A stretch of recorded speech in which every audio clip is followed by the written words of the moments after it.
আইনটা পড়ে যখন শোনাইলাম ঘরের বিবিরে, দেখো আজকে বাংলাদেশে আইন হয়েছে যে আজকে থেকে একজন পুরুষে 4 জন বিবাহ করার অধিকার রাখবে, আর কোনোদিন স্ত্রীদেরকে পারমিশন নেওয়া লাগবে না।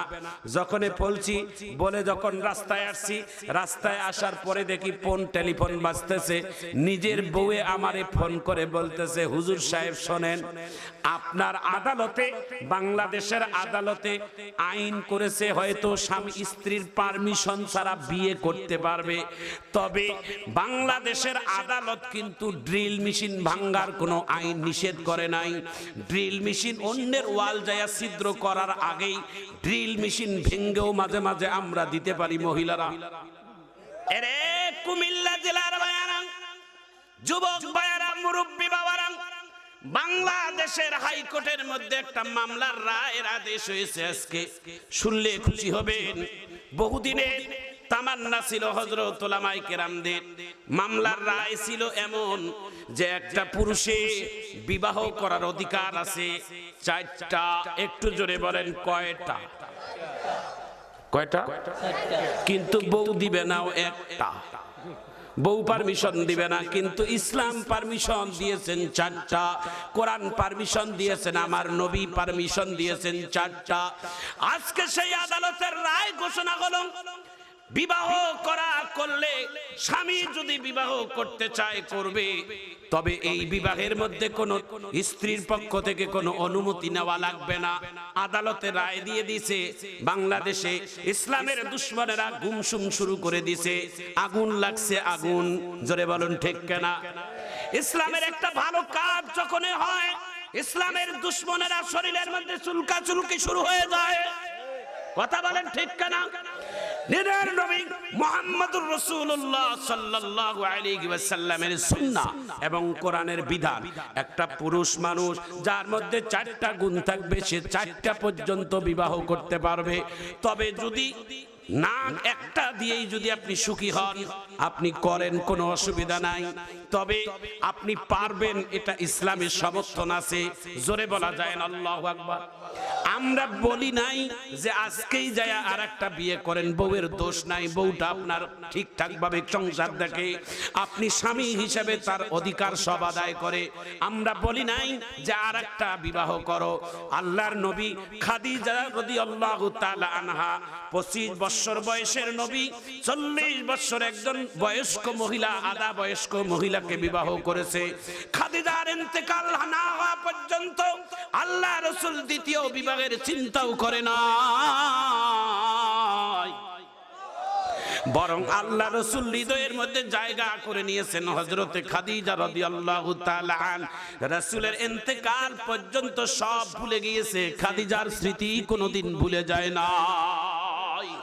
মাঝে মাঝে আল্লাহর নবী একাই ঘরের মধ্যে 2 পায়ের হাঁটুর মধ্যে মাথা লাগাই দিয়ে কান্দে।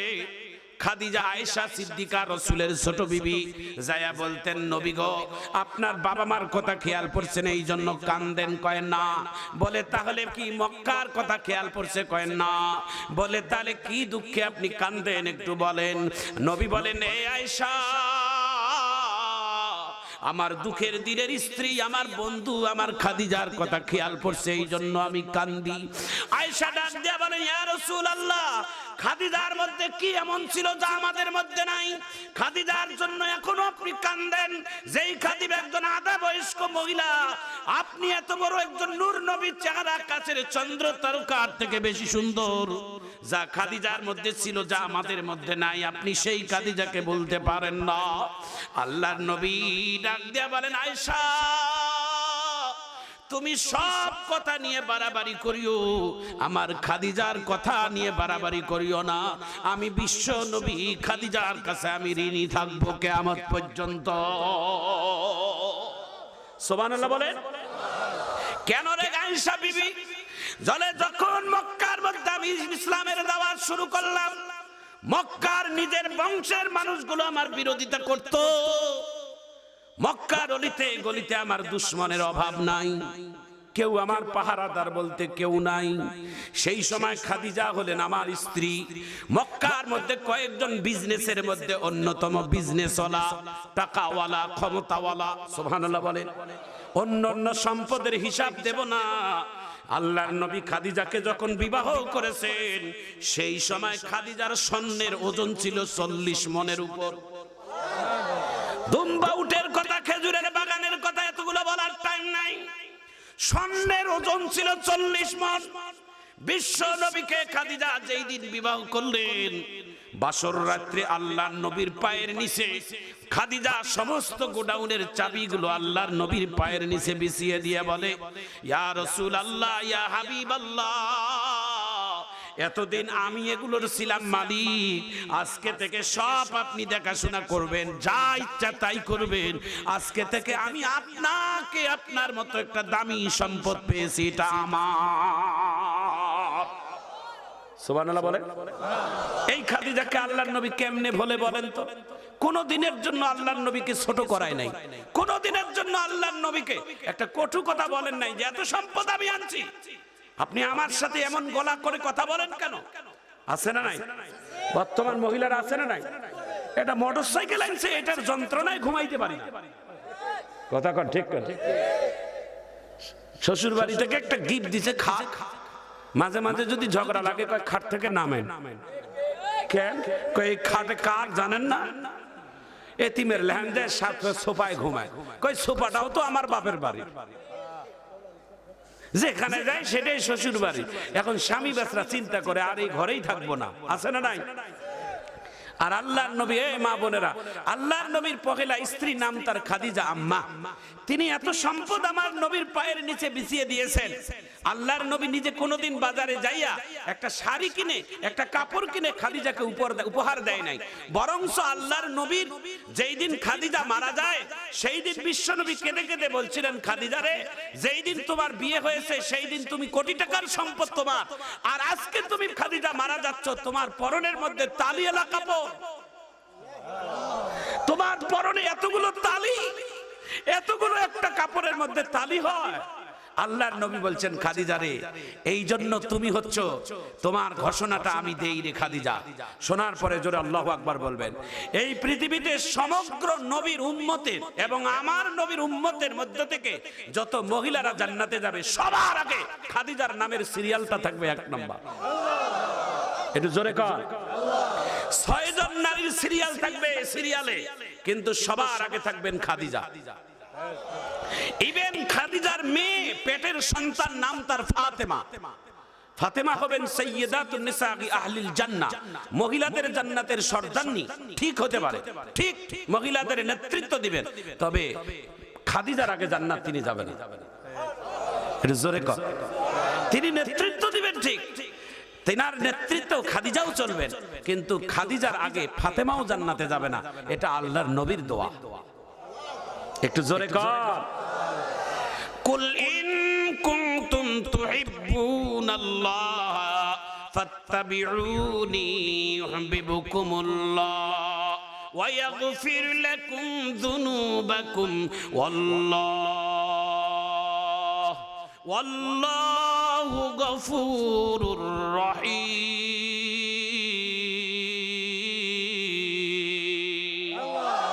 রাসূলের বিধান মানিবে যখন, আল্লাহ হবে তোমাদের আপন। এ জগতে সারকি লৌহ কলম সবে হবে তোমাদের আপন। একটু মারহাবা কন্যা ভাইয়া। এই যুব সমাজ কথা হবে, চলবে বাজান? একটু জোরে বলেন মারহাবা। ভাইজান আমার, বন্ধুগণ আমার, বাংলাদেশের সর্বোচ্চ আদালতে আজকে আইন করেছে, সে আইনের বিরুদ্ধে আপিল করেছে একদল নাস্তিকেরা। আজকে যখন আইনটা পাশ হয়েছে, আইনটা পড়ে যখন শোনাইলাম ঘরের বিবিরে, দেখো আজকে বাংলাদেশে আইন হয়েছে যে আজকে থেকে একজন পুরুষে 4 জন বিবাহ করার অধিকার রাখবে, আর কোনোদিন স্ত্রীদেরকে পারমিশন নেওয়া লাগবে না। যখন বলছি বলে যখন রাস্তায় আসছি, রাস্তায় আসার পরে দেখি ফোন টেলিফোন বাজতেছে, নিজের বউয়ে আমারে ফোন করে বলতেছে, হুজুর সাহেব শোনেন, আপনার আদালতে, বাংলাদেশের আদালতে আইন করেছে হয়তো স্বামী স্ত্রীর পারমিশন ছাড়া বিয়ে করতে পারবে, তবে বাংলাদেশের আদালত কিন্তু ড্রিল মেশিন ভাঙ্গার কোনো আইন নিষেধ করে নাই। ড্রিল মেশিন অন্যের ওয়াল যায় ছিদ্র করার আগেই ড্রিল মেশিন ভেঙ্গেও মাঝে মাঝে আমরা দিতে পারি মহিলারা। বুঝা পাইছে? তার মানে হচ্ছে মহিলারা কিন্তু অনেক সময় স্বামীদেরকে বেকায়দায় ফেলায়। আমার মায়ের জাতিরা, আপনাদের কাছে একটা নসিহত করে দেই, আম্মা কথাটা শুনে নেন, আপনার স্বামী দ্বিতীয় বিবাহ করার স্বপ্ন কোনোদিন দেখবে না, মন্তব্যও কোনোদিন করবে না, চিন্তাও কোনোদিন মাথায় আনবে না। এমন মহিলা যদি আপনি যদি আপনার কাজ দিয়ে, আপনার ব্যবহার দিয়ে স্বামীকে সর্ব অবস্থায় সন্তুষ্ট রাখতে পারেন, খুশি রাখতে পারেন, আল্লাহর কসম বাংলাদেশের কোনো স্বামী দ্বিতীয় বিবাহ করার কোনোদিন মন্তব্য মাথায় আনবে না। কথা বলেন ঠিক না?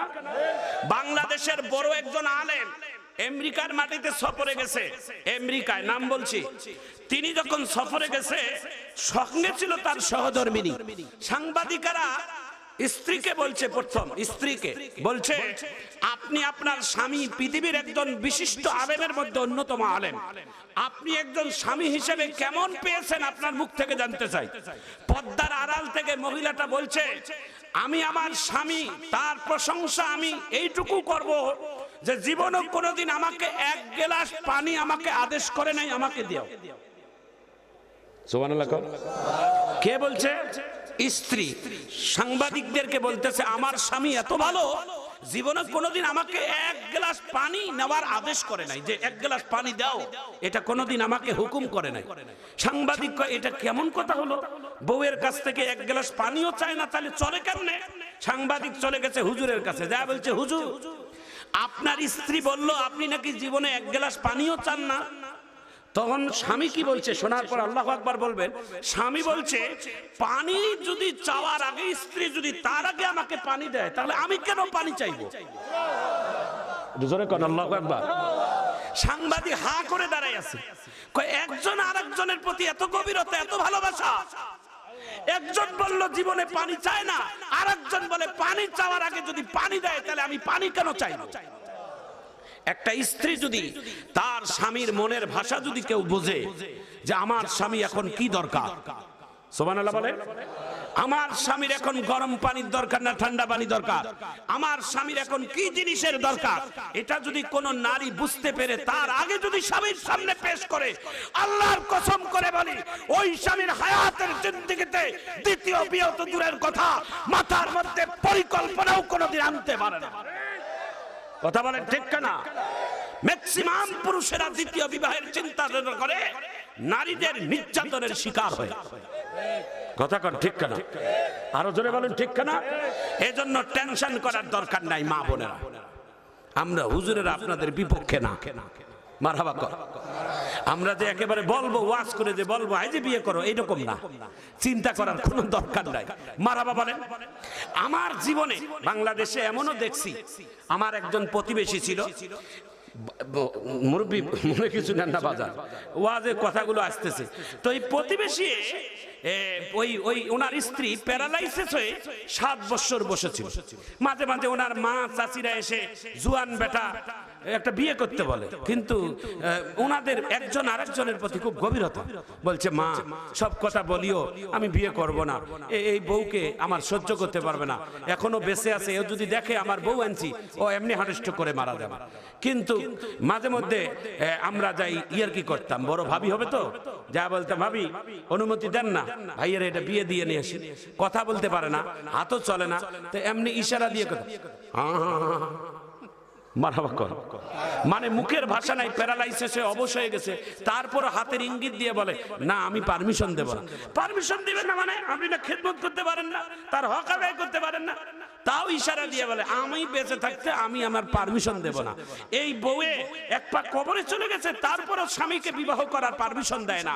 তার মানে বাংলাদেশের নারীদের স্বভাবে এমন। চিৎকার দিয়ে জোরে বলুন ঠিক কেন? একজন আরেকজনের ভাগ দিতে চায় না। তবে ইসলামে অধিকার আছে, কোন পুরুষ যদি 4 গুণে গুণান্বিত হয় সে বিবাহ করতে পারবে, তার কোনো গুনাহ হবে না। একটু চিৎকার দিয়ে জোরে কোন আল্লাহু আকবার। কি হযরত, তাই না?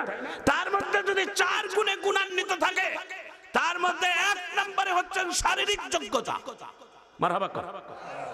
একটা পুরুষের যদি শারীরিক যোগ্যতা থাকে 2 বউকে পালতে করুক। 2 নাম্বার হচ্ছে আর্থিক টাকা, মাল লাগবে। একটা ঘর হলে তো হবে না, কমপক্ষে 2 বউয়ের 2টা রুম অথবা 2টা বাড়ি দিতে হবে। একটা রুমে যদি থাকেন তাহলে গ্যামজাম হবে না, কল্লা কাটাকাটি হবে। 3 নম্বরে হচ্ছেন আপনাকে বিবেচক হতে হবে। আপনি কারো প্রতি বেনসাপ করবেন না। বড় বউ বলে বিবাহ করার পর ছোট বউয়ের আদর ভালোবাসা পেয়ে বড় বউকে ভুলে যাবেন, তা হবে না।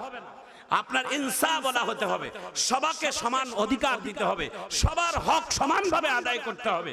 বড় বউয়ের জন্য যদি 1 টাকার মিষ্টি আনেন, ছোট বউয়ের জন্য আনতে হবে। কারো জন্য কম, কারো জন্য চুপ করে দেওয়া, এমনটা হবে না। জোরে বলুন ঠিক না? এরকম 4 গুণে গুণান্বিত যার মধ্যে থাকবে সে বিবাহ করার অধিকার আছে। আম্মা জান খাদিজা রাদিয়াল্লাহু তাআলা আনহা কথাটা আমি বলছিলাম, আপনারা একটু ভালো করে শোনেন। আল্লাহর নবী ডাক দিয়া বলেন, কায়সা তোমরা সবাই আমার সুখের দিনের বিবি রে। যে সময় আমার দুশমন নাই সমস্ত ইসলামের পতাকা, যে সময় ইসলামের বিজয়ের পথে, সেই সময়ের স্ত্রী তোমরা আমার। আর খাদিজা আমার বিপদের দিনের বন্ধু। আমি যখন মক্কার মধ্যে চাদর ঢাকা দিয়ে, আমি মাথা ঢাকা দিয়ে বেড়াইতাম, ইসলামের দাওয়াত দিতে প্রকাশ্যে পারতাম না রে আয়েশা। আমি বিশ্ব নবী, আমি ওই হীরা পর্বতের গুহায় যখন আমি চড়তাম, 2500 ফিট উঁচা পাহাড়, ওই পাহাড়ের মধ্যে আমি 37 থেকে 40 বছর টানা 3 বছর আমি চড়ছিলাম রে আয়েশা, আল্লাহর কাছে ওহী পাবার জন্য। ওই পাহাড়ের মধ্যে আমার বিবি খাদিজা, মক্কার মধ্যে তার বাড়িতে কাজ কামের লোক কম নাই, চাকর চাকরিনী দিয়া ভরা। কিন্তু আমি নবীর খাবারটা নিজের শরীরের কাপড়ের ভিতরে লুকাইয়া লুকাইয়া তার স্বামী মুহাম্মদুর রাসূলুল্লাহ সাল্লাল্লাহু আলাইহি ওয়াসাল্লামের কাছে তিনি সঠিকভাবে খাবার পৌঁছাই দিতেন। একটু চিৎকার দিয়ে জোরে বলা যায় না আল্লাহু আকবার। তুমি বলো তো আয়েশা, আমি কেমনে করে তার ঋণ পরিশোধ করি? সুবহানাল্লাহ বলে। আরো বলবো, একটু মারহাবা কর। আরো বলবো আয়েশা, তুমি তাকে আরো কিছু শুনবা? বলে একটু বলেন তো, ভালো লাগে তো। ভালো লাগে না আপনাদের? একটু জোরে মারহাবা বলেন না ভাইয়া, আরো জোরে বলেন মারহাবা। আরে আয়েশা, মক্কার মধ্যে যদি কোটিপতিদের লিস্টের মধ্যে থাকে, তার মধ্যে 1 নাম্বার লিস্টে থাকবেন আমার খাদিজা।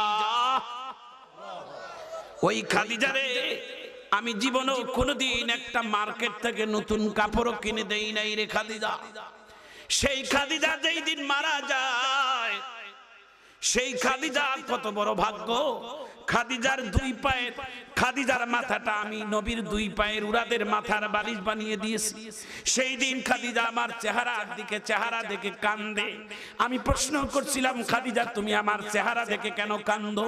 খাদিজা উত্তর দিয়েছে, নবীজি আপনার নুরানি চেহারা দেখে আমি তৃপ্তি মিটাইতে পারলাম না।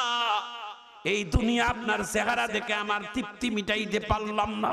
শেষ দেখাটা দেখে নেই, আপনি জান্নাতের ভিতরে আমার সাথে দেখা হবে। একটু চিৎকার দিয়ে জোরে বলা যায় না আল্লাহু আকবার।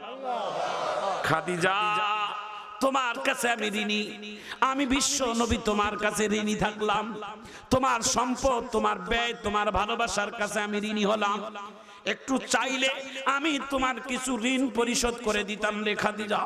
খাদিজা চোখের পানি ছেড়ে দিয়ে বলে, ইয়া রাসূলুল্লাহ, দিতেই যখন চাচ্ছেন তা আমার কাছে কয়টা কথা। এক নাম্বার কথা, আমি খাদিজা মারা যাওয়ার পর বাজারের নতুন কোন সাদা কাপড়ের কাপড় কিনে আমার দাফন করাবেন না। আপনি পরনের কাপড়, আপনার যেই কাপড় আপনার নবীর শরীরের মধ্যে লাগা ছিল, আপনার নবীর ঘাম, নবীর শরীরের গন্ধ যেই কাপড়ের মধ্যে লাগা ছিল, ওই কাপড়টাই দিয়ে আমারে কাফন করাবেন। 2 নম্বর, মানুষ মারা গেলে আপন জনেরাই কবরে নামে, আপনি নবী আমার আপন, আপনি কবরে নামবেন। 3 নম্বর, সবাই মাটি দিয়ে কবর থেকে চলে যাবে, আপনি নবী কবর থেকে যাবেন না। বলে কেন? বলে আমাকে যখন প্রশ্ন করবে মান রব্বুকা ওয়া মান দীনুকা ওয়া মান নাবিয়ুকা, আমি খাদিজা যদি প্রশ্নের উত্তর না দিতে পারি, আপনি কবরের পাশে থাকলে আমার বড় উপকার হবে। জোরে বলেন আল্লাহু আকবার। নবী ডাক দিয়ে বলেন, খাদিজা তুমি কবরের প্রশ্নের ভয় এত পাও? তখন খাদিজা কান্দে আর বলে, হ্যাঁ পাই। তখন আল্লাহর নবী বলছেন, খাদিজা তোমার এই কথাটা কোনোদিন বলি নাই, তোমার ভিতরে যদি অহংকার আসে। বলে কেন? বলে আমি নবী মেরাজের রজনীতে গিয়ে আল্লাহর সমস্ত নাজ নিয়ামত দেখছি।